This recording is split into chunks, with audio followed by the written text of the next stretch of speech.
Assalamualaikum warahmatullahi wabarakatuh. Perkenalkan, nama saya Putri Naila Nuril Mubin, NIM 2020-33140, kelas 3C.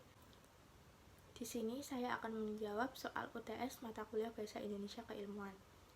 Soal yang pertama, jelaskan berdasarkan temuan mahasiswa di lapangan faktor apa saja yang menyebabkan terjadinya kesalahan penulisan ejaan. Yang pertama, faktor ketidakpahaman. Kesalahan seringkali dilakukan secara sadar. Pada dasarnya, penulis paham kesalahan yang dilakukan karena penulis merasa bahwa dirinya belum menguasai sistem bahasa yang sedang ia gunakan, sehingga tidak yakin dengan kebenaran tulisan yang dihasilkan. Kedua, faktor kelalaian. Kelalaian dapat mempengaruhi penulisan kata yang dilakukan oleh siswa. Faktor kelalaian merupakan faktor yang mempengaruhi dari dalam masing-masing individu. Yang ketiga, faktor usia. Faktor usia dapat mempengaruhi penulisan kata yang dilakukan oleh penulis. Faktor usia merupakan faktor yang mempengaruhi dari dalam masing-masing individu. Semakin tinggi angka usia, maka semakin mahir dalam menangkap setiap pembelajaran yang telah diberikan, dan sebaliknya. Semakin rendah angka usia, maka semakin sulit dalam menangkap setiap pembelajaran yang telah diberikan. Soal yang kedua yaitu bagaimana langkah membedakan kutipan langsung dan kutipan tidak langsung dalam proses pengutipan. Jelaskan dan berikan contohnya. Kutipan langsung adalah kutipan yang menyajikan isi atau bagian dari sebuah karya tulis sebagaimana aslinya tanpa diubah. Sedangkan kutipan tidak langsung adalah kutipan yang menyajikan isi atau bagian dari sebuah karya tulis ilmiah setelah mengalami perubahan sebagaimana yang diinginkan penulis karya sehingga dianggap lebih sesuai dengan konteks penulisan yang dipilih. Kutipan langsung tidak mengalami suatu perubahan kalimat sama sekali terhadap teks yang akan dikutip. Sedangkan kutipan tidak langsung mengalami suatu perubahan yang jelas pada kalimat teks yang dikutip. Langkah menganalisis perbedaan kutipan langsung dan kutipan tidak langsung yaitu yang pertama, tulisan. Kutipan langsung selalu meletakkan penulisannya di awal kalimat. Setelah itu, panjang kutipan langsung kurang dari 6 baris, yang kemudian inti atau gagasan atau ide pokok tulisan diapit dengan 2 tanda petik. Tanda petik tersebut berisi kutipan langsung, sedangkan dalam kutipan tidak langsung, hal tersebut tidak perlu dilakukan. Yang kedua, kalimat. Kutipan langsung biasanya digunakan oleh penulis di awal kalimat dan disertakan tahun beserta halamannya. Sedangkan kutipan tidak langsung, nama penulis selalu diletakkan di akhir kalimat dan juga menyertakan nama penulis beserta tahun terbitnya sumber tersebut. Yang ketiga, struktur tulisan. Kutipan langsung biasanya digunakan dalam menulis untuk menjelaskan sesuatu. Misalnya saja definisi tentang kata-kata yang umumnya terjadi. Yang keempat, kemudahan. Kutipan langsung terasa lebih mudah digunakan karena kutipan langsung tidak memerlukan perubahan redaksi atau sama persis. Sedangkan kutipan tidak langsung, proses perubahan redaksi perlu untuk dilakukan agar tulisan yang dibuat tidak dianggap plagiarisme. Contoh penulisan dapat dilihat dalam presentasi. Soal yang ketiga, apa perbedaan biografi dan bibliografi? Jelaskan dan berikan contohnya. Biografi adalah riwayat hidup seseorang yang ditulis oleh orang lain.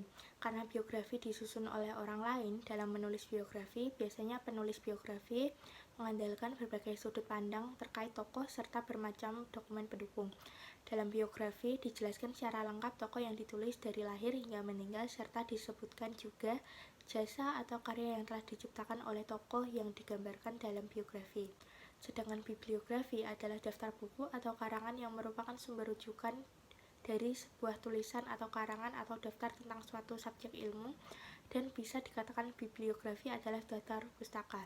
Bibliografi mencakup deskripsi buku yang meliputi judul, pengarang, tahun terbit, nama, penerbit, serta kota. Contoh biografi: Gus Dur. Kiai Haji Abdurrahman Wahid atau akrab disapa Gus Dur merupakan sosok yang dikenang sebagai presiden paling humoris. Ia lahir pada 4 Agustus 1940 di Jombang.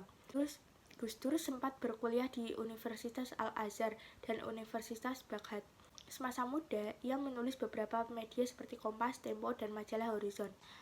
Puncak karirnya pada tahun 1999 sampai 2001, ia menjabat sebagai Presiden Republik Indonesia. Ia dikenal sebagai presiden yang cerdas dan menjunjung tinggi hak asasi manusia. Contoh penulisan bibliografi. Apabila yang dijadikan sumber itu adalah buku, susunan penulisannya adalah sebagai berikut. Yang pertama, nama pengarang, kedua, tahun terbit, ketiga, judul buku, keempat, tempat terbit, dan yang kelima, nama penerbit. Contoh penulisan dapat dilihat dalam presentasi. Soal yang keempat, apa perbedaan makna antara kata pukul dan jam? Jika dilihat dari penggunaan untuk menunjukkan kata bergantian waktu, jelaskan dan beri contohnya. Kata jam seharusnya dipakai untuk menunjukkan masa atau jangka waktu. Di sisi lain, kata pukul mengandung pengertian saat atau waktu yang tertentu. Saat membaca waktu, bahasa Indonesia yang baku menggunakan kata pukul. Jam juga biasanya berarti benda petunjuk waktu seperti arloji dan jam dinding. Contoh penggunaan jam, aku kuliah selama 2 jam. Contoh penggunaan pukul, perkuliahan dimulai pukul 7. Soal nomor 5, bahasa pada hakikatnya merupakan sistem bunyi bermakna. Jelaskan pernyataan tersebut dan apa kaitannya antara sistem bunyi bermakna dengan penggunaan bahasa. Bahasa dinyatakan sebagai sistem lambang bunyi. Bahasa menyatakan susunan kumpulan dari lambang-lambang bunyi, seperti ABCD dan seterusnya. Bahasa dinyatakan sebagai sistem karena lambang-lambangnya harus disusun berdasarkan pola kebahasaan yang telah disepakati oleh masyarakat pemakai bahasa, sehingga lambang-lambang tersebut sangat bermakna. Soal yang keenam, mengapa sering terjadi kesalahan penulisan tanda koma? Jelaskan disertai 5 contoh kesalahan tersebut. Beberapa faktor yang menyebabkan kesalahan penggunaan tanda baca koma, yaitu pertama, rendahnya minat dan motivasi siswa dalam pembelajaran. Yang pertama, rendahnya minat dan motivasi siswa terhadap pembelajaran tanda baca. Yang kedua, daya ingat siswa yang berbeda-beda, sehingga banyak siswa yang lupa menggunakan tanda baca. Yang ketiga, fasilitas atau sarana prasarana sekolah yang kurang memadai. Yang keempat, lingkungan sekitar yang tidak kondusif untuk belajar. Yang kelima, kaidah penggunaan tanda koma yang terlalu banyak sehingga membingungkan siswa. Yang keenam, waktu belajar yang tidak cukup sehingga terburu-buru. Contoh bahan memasak yang harus dibeli di pasar adalah sayur, bumbu, dan daging. Itu merupakan contoh yang benar. Bahan memasak yang harus dibeli saat di pasar adalah sayur, bumbu, dan daging. Itu adalah contoh yang salah. Caca sangat pandai dalam melukis, tetapi kurang pandai dalam menulis. Benar. Caca sangat pandai dalam melukis, tetapi kurang pandai dalam menulis. Salah. Aku hanya belajar mata pelajaran IPA, IPS, dan bahasa. Benar. Aku hanya belajar mata pelajaran IPA, IPS, dan bahasa. Salah.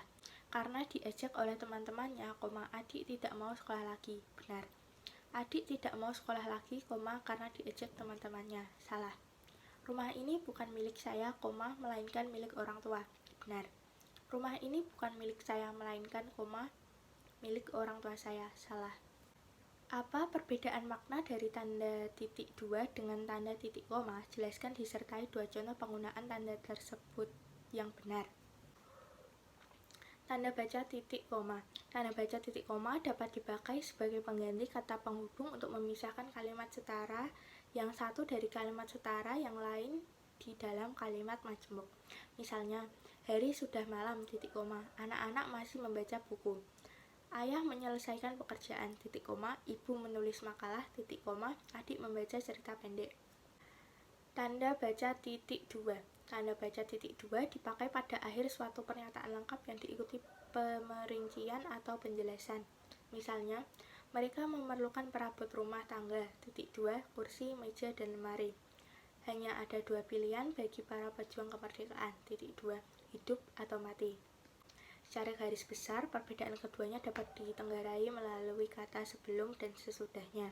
Bila menggunakan perincian, maka kita menggunakan titik koma, sedangkan untuk titik 2 penggunaannya lebih beragam. Jelaskan mengapa sering terjadi kesalahan penggunaan huruf miring. Berikan contoh kesalahan tersebut disertai dengan pembenarannya. Penyebab dari kesalahan penggunaan huruf miring yaitu yang pertama, kurang pemahaman. Tidak sedikit para penulis dalam penulisannya bukan tidak memperhatikan ejaannya, akan tetapi kurang pemahaman atau pengetahuan mengenai hal-hal tersebut. Salah satu contohnya adalah ketika seorang penulis tidak mengetahui bahasa asing tersebut apakah sudah menjadi bahasa serapan di bahasa Indonesia, sehingga penulis tersebut kebingungan bagaimana menuliskannya dalam bahasa Indonesia. Yang kedua, kesalahan penulisan. Kesalahan dalam penulisan huruf miring tidak serta-merta karena kurangnya pemahaman mengenai ejaan dalam bahasa Indonesia.